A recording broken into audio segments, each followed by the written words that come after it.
بنی اسرائیل میں ایک شخص تھا، امام غزالی رحمۃ اللہ علیہ فرماتے ہیں اس کا دل چاہا کہ پتہ تو کروں جنت میں میرا پڑوسی کون ہوگا.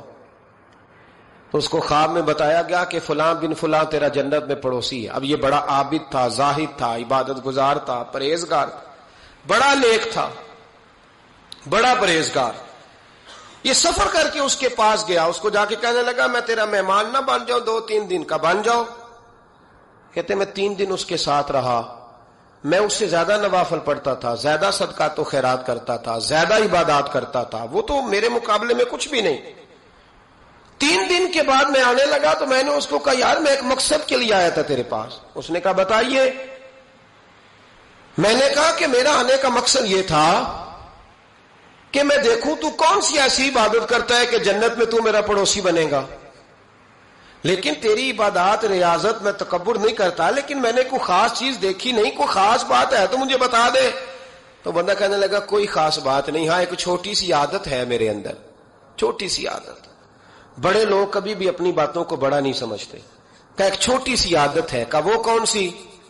تو وہ کہنے لگا اگر شدید گرمی ہونا تو میں نے اپنے رب سے کبھی سردی نہیں مانگی، اور کبھی برف جمی ہونا گلیوں میں تو میں نے اپنے رب سے کبھی گرمی نہیں مانگی. میں سمجھتا ہوں میرا رب مجھے دیتا ہی وہ ہے جو میرے حق میں بڑا بہتر ہوتا ہے.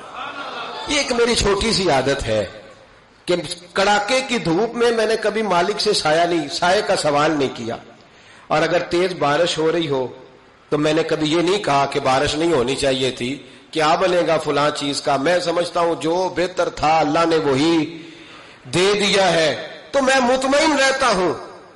تو عابد وہ نیک آدمی وہ اللہ کے ولی کہنے لگے اسے چھوٹی سی عادت نہ بتا، تیری یہ وہ عادت ہے جس کی وجہ سے رب تجھ سے راضی ہو گیا ہے، اللہ تجھ سے راضی ہے تیری اس عادت کی بنا پر.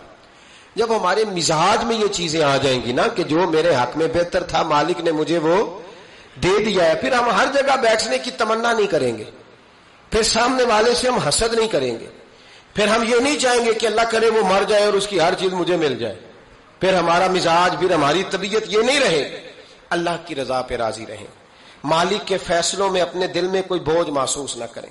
اپنی زندگی اللہ کے فیصلوں دیکھیں نا، جو ماں باپ اللہ نے بڑے اچھے سمجھے وہ ہمارے لیے پسند کیے، وہ اللہ نے ہمارے لیے جو اس نے ہمارے حق میں بڑے، جو بہن بھائی اللہ کرے آپ کو سمجھ آئے، جو بہن بھائی اس نے ہمارے حق میں بڑے اچھے سمجھے وہی بہن بھائی اس نے ہمیں عطا کیے. جس بیوی کو اس نے ہمارے گھر کے گلشن میں بہتر سمجھا اس کو لا کے اس نے ہمارے آنگن میں بٹھایا.